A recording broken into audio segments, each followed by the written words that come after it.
নমস্কার, আমি ভাস্বতী। আপনি দেখছেন আপডেট বাংলা ইউটিউব চ্যানেল। প্রতিদিনের মতো আজকেও থাকছে কিছু বাছাই করা গুরুত্বপূর্ণ খবর। বিস্তারিত জানার আগে দেখে নিন আজকের হেডলাইন্স। বাংলাদেশি শ্রাবন্তী কিনা তৃণমূলের পঞ্চায়েত প্রধান, বিস্ফোরক দাবি বিজেপির। এবার হবে জনগণনা, দিনক্ষণ সব জানালো কেন্দ্র। আর কটা প্রাণ গেলে আসতে চলবে বাস, এবার শ্যামপুকুরে বৃদ্ধকে পিষে দিল মিনি। মমতা জেলায় পা রাখার আগেই গুচ্ছ অভিযোগ করলেন তৃণমূল নেত্রী। 24 ঘন্টায় ভোল বদল, আনকালেক্টেবল ফর্ম সংক্রান্ত বুথ সংখ্যা 2208 থেকে কমে 480। দিল্লিতে গিয়ে বিজেপির হাইকমান্ডের সঙ্গে সাক্ষাৎ, এনডিএতে যাচ্ছেন ক্ষুব্ধ হেমন্ত। মাত্র 100 টাকার যুবকের মাথায় থেঁতলে খুন, সামনে এলো খুনিদের বিবাহ বহির্ভূত সম্পর্ক। বাদ পড়ল না টেবিল চেয়ার কিছুই, ছেঁড়া হলো পোস্টার, ভাঙচুর করা হলো সিপিএম পার্টি অফিস। টিআরপি বাড়াতে বিচারপতিরা বেশি কথা বলেন, প্রধান বিচারপতির মন্তব্যে আক্রমণ তৃণমূল সাংসদ কল্যাণের। বীরভূমে এসআইআর এর কাজে নিযুক্ত 162 জন বিএলও তৃণমূল ঘনিষ্ঠ, অভিযোগ তুলে নির্বাচন কমিশনে বিজেপি। ডিটেনশন ক্যাম্প হতে দেব না, হুঁশিয়ারি দিয়েও কাঁধে কাঁধ মিলিয়ে কেন্দ্রকে কাজ করার বার্তা মমতার। স্বর্ণ ব্যবসায়ী খুনে কি বিপাকে বিডিও প্রশান্ত বর্মন, হাইকোর্টে পুলিশ। ভাষা জাতের নামে বিভক্ত হওয়া যাবে না, মালদহ থেকে বার্তা শুভেন্দুর। 2 কোটির বেশি কর্মসংস্থান, কমেছে দারিদ্রতা, 15 বছরের খতিয়ান তুলে ধরলেন মমতা। বঙ্গে কমেছে করদাতা, অভিনন্দন জানিয়ে খোঁচা অমিত মালব্যর। খালেদা জিয়া দ্রুত আরোগ্য কামনা করলেন নরেন্দ্র মোদী। ডিইওর দেওয়া আগের তথ্য 2208টি বুথে উল্লেখ, কমিশন রিপোর্ট চাইতেই 2208 বদলে গেল 480-তে। হুমায়ুনের বাবরি মসজিদ নিয়ে সুর চড়ালেন সিদ্দিকুল্লাহ। কাশ্মীরকে অশান্ত করতে সক্রিয় পাক জঙ্গিরা, পাকিস্তানকে হুঁশিয়ারি বিএসএফের। ভারত কেমন দেখতে এসেছিলাম, তারপর থেকে গেছি, নিজেই বললেন বাংলাদেশি। সারাদিন সেলে বন্দি রাখা হয়, কথা বলার অনুমতি নেই, বোনের সঙ্গে সাক্ষাতে মুনিরকে নিয়ে বিস্ফোরক অভিযোগ ইমরানের। চাকরি প্রার্থীদের কথা ভেবে বড় পদক্ষেপ, শিক্ষাকর্মী নিয়োগ পরীক্ষা নিয়ে নয়া সিদ্ধান্ত নিল এসএসসি। আপনাদের কাছে একটা অনুরোধ রইল, আমরা প্রতিদিন চেষ্টা করি আপনাদের জন্য সঠিক, সংক্ষিপ্ত এবং নিরপেক্ষ খবর পৌঁছে দিতে। আমাদের এই ছোট্ট চেষ্টাকে যদি আপনার ভালো লাগে তাহলে দয়া করে একটা লাইক দিয়ে পাশে থাকার বার্তা দিন। আপনার একটা লাইকই আমাদের আগামী দিনের অনুপ্রেরণা। এতক্ষণ শুনছিলেন সংবাদ শিরোনাম, এবার জানাবো বিস্তারিত খবরগুলি। বাংলাদেশ থেকে বেআইনিভাবে ভারতে এসে এক ব্যক্তিকে বাবা বানিয়ে ভোটার তালিকায় নাম তোলার অভিযোগ এখানেই শেষ নয়। এরপর ভোটে প্রতিদ্বন্দ্বিতা করে তৃণমূলের টিকিটে প্রধান, এমনই মারাত্মক অভিযোগ করল বিজেপি। অভিযুক্ত প্রধানের নাম শ্রাবন্তী মণ্ডল, তিনি কালনার হাটকালনা পঞ্চায়েতের প্রধান। অবিলম্বেই তাকে পদচ্যুত করার দাবি জানিয়ে কালনা মহকুমা শাসকের দপ্তরে ডেপুটেশন দিয়ে অভিযোগ জানালো গেরুয়া শিবির। যদিও শ্রাবন্তী মণ্ডল তার বিরুদ্ধে আনা সমস্ত অভিযোগ অস্বীকার করেছেন। তিনি জানান আগে প্রমাণ করুক তার নথি ভুয়ো। অন্যদিকে এমন 4 ব্যক্তির এনুমারেশন ফর্ম বিএলওর কাছ থেকে নিয়ে তিনি নিজেই রেখে দিয়েছিলেন। উক্ত বিএলও সেই ফর্ম জমা করতে বলায় তিনি কর্ণপাত করেননি। তার সমস্ত নথি ভুয়ো, এমনকি তার স্বামী ভারতের নাগরিক নয়। এমন 4 জনের এনুমারেশন ফর্ম নিজের কাছ থেকে কোন উদ্দেশ্যে রেখেছিলেন, সম্পূর্ণ তথ্য সামনে আসার জন্যই মহকুমা শাসকের কাছে ডেপুটেশন। বিজেপির জেলা প্রেসিডেন্ট সিদিকণা বসু বলেন, উনি কিভাবে প্রধান হলেন, এসসি সার্টিফিকেট কিভাবে এলো, ওই মহিলা বাংলাদেশি। অপরদিকে কালনা তৃণমূল বিধায়ক দেবপ্রসাদ বাগ বলেন, ওদের কাছে বৈধ ভোটার আছে বলেই ভোটে লড়তে পেরেছে। বিজেপির অভিযোগ সঠিক নয়, যদি প্রয়োজন হয় সমস্ত নথি দেখাবে। এসআইআর পর্ব মিটলেই শুরু হবে ভারতে জনগণনার কাজ, এমনই জানালো কেন্দ্র। 26-এর ভোটের আগে রাজ্যগুলিতে এসআইআর চলছে, আর 2027 সালে হবু জনগণনা। শীতকালীন অধিবেশন চলাকালীন সংসদে এমনই ঘোষণা করেছে নরেন্দ্র মোদী সরকার। জানা যাচ্ছে মোট 2 দফায় এই জনগণনা হবে ভারতে। 2027 সালে ফেব্রুয়ারি মাসে হবে এই কাজ। তবে পাহাড়ি অঞ্চল জম্মু কাশ্মীর, হিমাচল প্রদেশ, লাদাখে তুষারপাত ঘটে বলে সেখানে জনগণনা হবে 2026 সালের সেপ্টেম্বর মাসে। মূলত কংগ্রেস সাংসদ রাহুল গান্ধী জনগণনা কবে হবে এই নিয়ে প্রশ্ন তুলেছিলেন। এর জবাবে কেন্দ্রীয় প্রতিমন্ত্রী দিনক্ষণ জানায়, তবে শুধু জনগণনা নয়, হবে জাতি গণনাও। কেন্দ্র জানিয়েছে 100 বছর পর হবে এই গণনা। বস্তুত 2027 সালে যে জনগণনা হতে চলেছে তা হবে ডিজিটালি। কাশীপুর, সল্টলেক, বিধাননগর, বেহালা, একের পর এক জায়গায় উঠে এসেছিল মর্মান্তিক খবর। কোথাও বাসের ধাক্কায় প্রাণ গিয়েছে শিশুর, কোথাও মহিলার, কোথাও স্কুল ছাত্রের, কোথাও আবার বৃদ্ধার। তবুও মহাসাগরের বুকে বাসের রেসারেসি কমছে না। আজ আরও একবার 2টি বাসের রেসারেসিতে মৃত্যু পথচারীর। এত প্রাণ চলে যাচ্ছে, কবে শুধরাবেন বাস চালকরা? পেশায় ইংরেজি গৃহশিক্ষক। শ্যামবাজার অঞ্চলে পড়াতে এসেছিলেন, বাড়ি বড়বাজার এলাকায়। তিনি 24 নম্বর ওয়ার্ডের 10/7 নন্দলাল রায়ের লেনে থাকতেন। প্রত্যক্ষদর্শীরা বলছেন, আজ সন্ধে নাগাদ রাস্তা পার করতে গিয়ে তিনি সেই সময় বাসের দুর্ঘটনা ঘটে। দ্রুত গতিতে আসা একটি মিনি বাস এবং একটি বেসরকারি বাসের রেষারেষি করতে গিয়ে পিষে দেয় বৃদ্ধকে। পরবর্তীতে শ্যামপুকুর থানায় একটি বাসকে আটক করা হয়। স্থানীয় এক বাসিন্দা বলেন, দুই রেষারেষি করছিল, সেই সময় এই ঘটনা ঘটে। উনি রাস্তা পার করছিলেন, একটা জলজ্যান্ত প্রাণ চলে গেল। জেলা সফরে গিয়েছেন মুখ্যমন্ত্রী মমতা বন্দ্যোপাধ্যায়। তার আগে প্রশাসনিক কাজকর্ম নিয়ে দলের অস্বস্তি বাড়ালেন জেলা পরিষদের সদস্য। চিঠি দিয়েও হয়নি কাজ। জেলায় পৌঁছানোর আগে সমাজের মাধ্যমে পোস্ট করে মুখ্যমন্ত্রীর দৃষ্টি আকর্ষণের জন্য চেষ্টা তৃণমূল জেলা পরিষদের এক সদস্য শাহনাজ বেগমের। শাহনাজের অভিযোগ, বহুবার চিঠি দিয়েও কাজ হয়নি, সেই কারণে এক প্রকার বাধ্য হয়ে সমাজ মাধ্যমে এই পোস্ট করেছেন তিনি। তার দাবি, পঞ্চায়েত আইন মেনে জেলা পরিষদের মিটিং হয় না। বর্তমান অর্থবর্ষে একটি অর্থ উন্নয়ন স্থায়ী সমিতির সভা হয়েছে, কিন্তু এই সভা আরও করতে হবে বলে দাবি তার। অন্যদিকে 16 মাস শিক্ষকর্মী বেতন পায়নি। অভিভাবকরা ছাত্রছাত্রীদের ভর্তি করার পরেও অব্যবস্থার কারণে তাদের ছাড়িয়ে নিয়ে যাচ্ছে। কলেজটির নিজস্ব স্থাবর সম্পত্তির আনুমানিক মূল্য কম করে 400 কোটি টাকা। বর্তমানে এই জেলা পরিষদ কলেজটিকে রুগ্ন দেখিয়ে কোনো প্রাইভেট সংস্থার হাতে তুলে দিতে চাইছে। এর ফলে সরকার ক্ষতিগ্রস্ত হবে, লাভবান হবেন জেলা পরিষদের মুষ্টিমেয় কর্মকর্তাগণ। এই বিষয়ে হস্তক্ষেপ দাবি করছি। চলতি এসআইআর পর্বে রাজ্যে আনকালেক্টেবল ফর্ম সংক্রান্ত বুথের সংখ্যা মাত্র 24 ঘন্টার ব্যবধানে কি করে 2208টি থেকে কমে 480-তে গিয়ে ঠেকলো? আর কোনো গ্রহণযোগ্য ব্যাখ্যা দিতে পারলে নির্বাচন কমিশনের ছোট বড় কোনো কর্তারাই। স্বাভাবিকভাবেই কমিশনের এহেন বাল্যকিল্যপনায় তীব্র প্রতিক্রিয়া জানিয়েছেন শাসক দল তৃণমূল কংগ্রেসের রাজ্য সাধারণ সম্পাদক কুণাল ঘোষ। এই প্রসঙ্গে কমিশনকে উদ্দেশ্য করে তোপ ইয়ার্কি মারছেন। বিজেপির হাতে তামাক খেতে গিয়ে একবার এক কথা বলছেন আর একবার অন্য কথা। সোমবার রাজ্যে এনুমারেশন ফর্ম সংক্রান্ত পরিসংখ্যান দিতে গিয়ে রাজ্যের মুখ্য নির্বাচনী আধিকারিকের দপ্তর থেকে জানানো হয়েছিল যে রাজ্যে 2208টি বুথে গত এক বছরে কোনো ভোটার মারা যায়নি বা নিখোঁজ হয়নি বা বাইরে চলে যাননি। পাশাপাশি আরও 5800-র কাছাকাছি বুথে 1 থেকে 10টি আনকালেক্টেবল ফর্ম রয়েছে বলেও জানানো হয়েছিল। বিষয়টি যে সন্দেহজনক তা তখনই জানিয়েছিলেন কমিশনের আধিকারিকরাই, কিন্তু মঙ্গলবার পুরো 180 ডিগ্রি ঘুরে গিয়েছে। কমিশন জানাচ্ছে, রাজ্যে একটি আনকালেক্টেবল বা অসংগৃহীত ফর্ম নেই এমন বুথের সংখ্যা মাত্র 480টি, অর্থাৎ রাত পোহালেই সঙ্গে সঙ্গে স্পর্শকাতর এই বিষয়ের সংখ্যা কমে গেল 1728। এই প্রসঙ্গে কমিশনের যুক্তি এবং ডিইওদের কাছ থেকে জানা গিয়েছিল 2208টি বুথে কোনো মৃত বা স্থানান্তরিত ভোটার নেই। ওইসব বুথে যত এনুমারেশন ফর্ম বিলি হয়েছিল সব পূরণের জন্য জমা করে দেওয়া হয়েছে।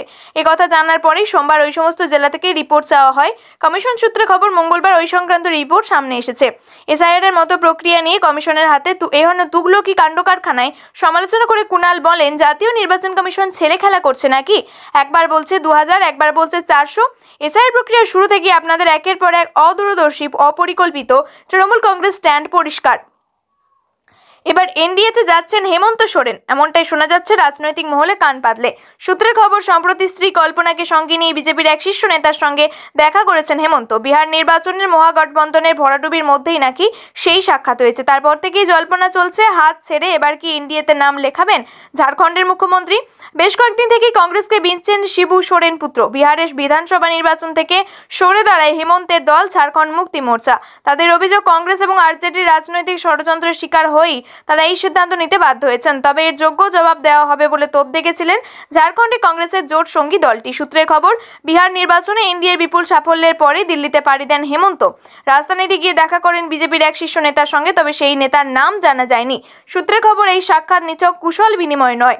হেমন্তের শিবিরের বদলে এই জল্পনা আরও উস্কে দিয়ে মঙ্গলবার কেন্দ্রীয় স্বরাষ্ট্রমন্ত্রী অমিত শাহের সঙ্গে দেখা করেন ঝাড়খণ্ডের রাজ্যপাল সন্তোষ গাঙ্গোয়ার। তারপর থেকেই জল্পনা শুরু হয়, তাহলে কি এবার হেমন্তের এনডিএ যাত্রা নিশ্চিত? উল্লেখ্য, ঝাড়খণ্ডের সরকার গড়তে 41 আসনের প্রয়োজন। হেমন্তের দল থেকেই রয়েছেন 34 বিধায়ক, তার সঙ্গে বিজেপির 21 রয়েছেন 34 বিধায়ক, তার সঙ্গে বিজেপির 21, এলজেপি, আজসু, জেডিইউ এর একজন করেই বিধায়ক যোগ হয়ে 58টি আসনে চলে যাচ্ছে এনডিএর কাছে। ফলে প্রশ্ন উঠছে, পাল্টির জেরে কি আরও একবার ক্ষমতা হারাবে কংগ্রেস? মাত্র 100 টাকা নিয়ে বচসার, তার জন্য এক যুবককে ইট দিয়ে মাথা থেঁতলে খুন করা হয়। খুনের দায়ে দোষী সাব্যস্ত যুগলকে মঙ্গলবার যাবজ্জীবন কারাদণ্ড দিল চুঁচুড়া আদালত। যদিও সাজাপ্রাপ্ত ব্যক্তির দাবি তিনি নির্দোষ, তাকে ফাঁসানো হয়েছে। আদালতের রায়ে খুশি মৃত যুবকের পরিবার। সেই সময় কৃষ্ণ আদলা ইট দিয়ে মাথা থেঁতলে খুন করেন আনোয়ারকে। তারপর দুজনেই পালিয়ে যায়। কৃষ্ণ এবং লক্ষ্মীর বিবাহ বহির্ভূত সম্পর্ক ছিল। মামলা তদন্তকারী অফিসার ছিলেন গৌতম মণ্ডল। মৃত যুবকের মাকে 2 লাখ টাকা ক্ষতিপূরণ দেওয়ার নির্দেশ দেন। আদালতে সাজা ঘোষণার পর কেঁদে ফেলেন মৃত যুবকের মা। হুগলি জেলার মুখ্য সরকারি আইনজীবী শঙ্কর গঙ্গোপাধ্যায় বলেন, তদন্তকারী অফিসার খুব ভালো কাজ করেছেন, সাক্ষ্য প্রমাণ দাখিল করেছেন। আদালতের রায়ের পর সাজাপ্রাপ্ত কৃষ্ণ দাবি করেন, আমার সঙ্গে লক্ষ্মীর একটা সম্পর্ক রয়েছে, কিন্তু খুন করিনি। ভোট যতই কাছে আসছে ততই যেন উত্তেজনার পারদ ক্রমেই চড়ছে। কোচবিহার 1 নম্বর ব্লক এলাকায় সিপিআইএমের 2 দলীয় দপ্তরে ব্যাপক ভাঙচুরের অভিযোগ। এই ঘটনাকে কেন্দ্র করে তৃণমূল কংগ্রেসের বিরুদ্ধে সরব হয়েছে বামেরা। দুষ্কৃতীদের দ্রুত গ্রেপ্তার এবং দৃষ্টান্তমূলক শাস্তির দাবিতে মঙ্গলবার সন্ধ্যায় কোচবিহার কোতোয়ালি থানা ঘেরাও কর্মসূচি পালন করেছেন সিপিএমের নেতাকর্মীরা। দলীয় সূত্রে জানা গিয়েছে, সোমবার গভীর রাতে ধলুয়াবাড়ি এলাকায় কোচবিহার 1 নম্বর ব্লকের দপ্তর সংলগ্ন সিপিএমের অফিস, পানিশালা গ্রাম পঞ্চায়েতের পাকুরতলা বাজার এলাকায় অবস্থিত আরেকটি দলীয় দপ্তরে ব্যাপক ভাঙচুর চালানো হয়। মঙ্গলবার সকালে ক্ষতিগ্রস্ত 2টি অফিস পরিদর্শনে যান সিপিএম কোচবিহার জেলা নেতৃত্ব। রোহিঙ্গা সংক্রান্ত একটি মামলায় সুপ্রিম কোর্টের প্রধান বিচারপতি সূর্যকান্তের মন্তব্যের পর এবার সরাসরি তাকে নিশানা করলেন তৃণমূল সাংসদ কল্যাণ বন্দ্যোপাধ্যায়। তার এই বিস্ফোরক মন্তব্যে শুরু হয়েছে তীব্র রাজনৈতিক বিতর্ক। মঙ্গলবার প্রধান বিচারপতির একটি প্রশ্নকে কেন্দ্র করে রোহিঙ্গাদের কি লাল গালিচা বিছিয়ে স্বাগত জানানো হবে? কল্যাণ বন্দ্যোপাধ্যায় মন্তব্য করেন, আগে বিচারপতিরা কম কথা বলতেন এবং রায় ঘোষণার সময় বক্তব্য রাখতেন।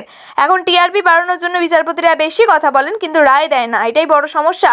প্রধান বিচারপতির প্রতি শ্রদ্ধা রেখে তিনি বিচারপতিদের লুজ কমেন্ট করা উচিত নয় বলেও দাবি করেন। তৃণমূল সাংসদের এই মন্তব্যের পরে আক্রমণে নামে বিজেপি নেতা শেহজাদ পুনওয়ালা একটি ভিডিও বার্তায় অভিযোগ করেন, তৃণমূল সকল সীমা অতিক্রম করেছে।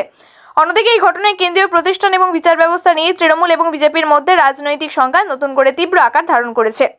বিএলও দায়িত্ব দেওয়া হয়েছে বলে অভিযোগ তুলছে গেরুয়া শিবির। এছাড়াও বিএলওদের প্রশিক্ষণে তৃণমূলের জনপ্রতিনিধির অংশগ্রহণ নিয়ে বিতর্ক বেঁধেছে দক্ষিণ 24 পরগনার বারুইপুরে।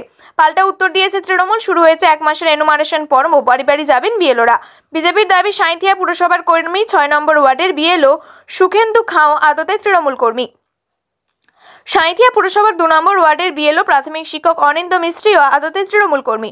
সাঁইথিয়া পুর নম্বর 2 নম্বর ওয়ার্ড বিএলও অনিন্দ মিস্ত্রি বলেন, আমি সেরকম ভাবে কোনো পার্টি করি না।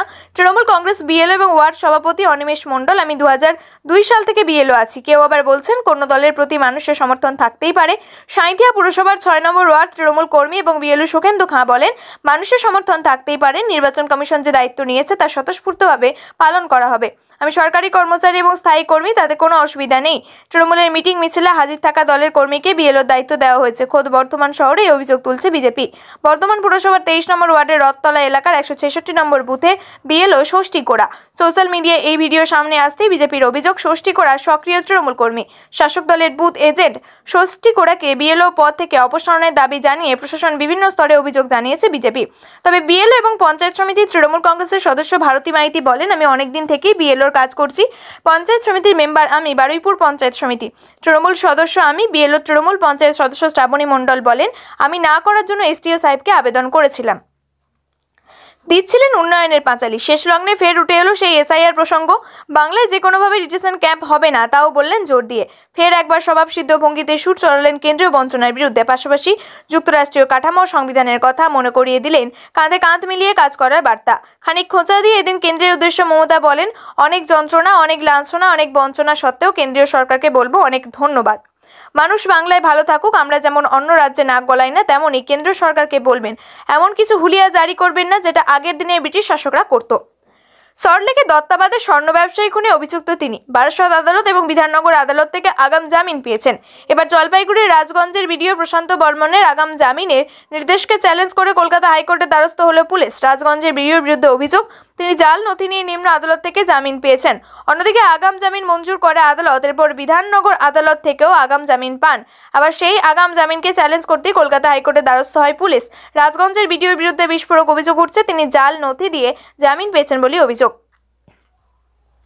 আর মাস পাঁচেক পর রাজ্যে বিধানসভা নির্বাচন, নির্ঘণ্ট ঘোষণা না হলেও বাড়ছে রাজনৈতিক উত্তাপ। এই পরিস্থিতিতে ফের হিন্দুদের একজোট হওয়ার বার্তা দিলেন বিধানসভার বিরোধী দলনেতা শুভেন্দু অধিকারী। মঙ্গলবার মালদহের ইংরেজ বাজারে বিজেপি সভা থেকে তার বার্তা, ভাষা এবং জাতের নামে বিভক্ত হওয়া যাবে না। তৃণমূল কংগ্রেসকেও নিশানা করলেন তিনি। এদিন ইংরেজ বাজারের সভা থেকে মোথাবাড়িতে হিংসার ঘটনার কথা টেনে আনেন শুভেন্দু।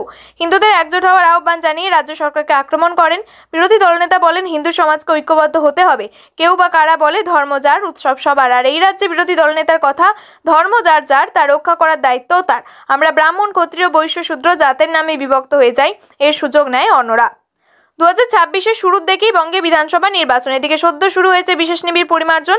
বাংলার রাজনৈতিক চাপানুত্তর তুঙ্গে। এই পরিস্থিতিতে কাজের খতিয়ান প্রকাশ করলেন মুখ্যমন্ত্রী মমতা বন্দ্যোপাধ্যায়। শুরুতেই ভিডিও দেখানো হলো উন্নয়নের খতিয়ান। পুরো খতিয়ানকে মমতার নাম দিলেন উন্নয়নের পাঁচালী। বাংলায় কমেছে করদাতার সংখ্যা, তথ্য দিয়ে এবার খোঁচা দিলেন বিজেপির আইটি সেলের প্রধান অমিত মালব্য। অন্যদিকে টুইট করে তিনি বলেছেন, কিন্তু আগে বাংলা থেকে কত ট্যাক্স নিয়ে যাচ্ছেন সেটাও দেখতে হবে। ভারতে চিরকাল শান্তি এবং সংহতির দেশ। ভারত বুদ্ধ চৈতন্য নানকের আদর্শে বিশ্বাস করে সারা বিশ্বে শান্তির বাণী প্রচার করে আসছেন। সেই পরিস্থিতিতে হঠাৎ করে বিশেষভাবে অসুস্থ হয়ে পড়েন বাংলাদেশের প্রাক্তন প্রধানমন্ত্রী তথা বিএনপি চেয়ারপারসন খালেদা জিয়া। সোমবার হাসপাতালে গিয়ে চিকিৎসকদের সঙ্গে কথা বলার পরে এই তথ্য দিয়েছেন বিএনপির ভাইস চেয়ারম্যান। অন্যদিকে কাল বিলম্ব না করে নরেন্দ্র মোদী শুধু তার আরোগ্য কামনা করেননি, সকলকে খালেদা জিয়ার জন্য ঈশ্বরের কাছে প্রার্থনা করতে বলেছেন। মোদী বুঝিয়ে দিয়েছেন বৈদেশিক সম্পর্ক রাজনীতিতে, কিন্তু তার থেকেও বড় হলো মানবিকতা। প্রিয় দর্শক, নিয়মিত সঠিক খবরগুলি সঠিক টাইমে পেতে সাবস্ক্রাইব করুন আপডেট বাংলা চ্যানেলটিকে। ধন্যবাদ।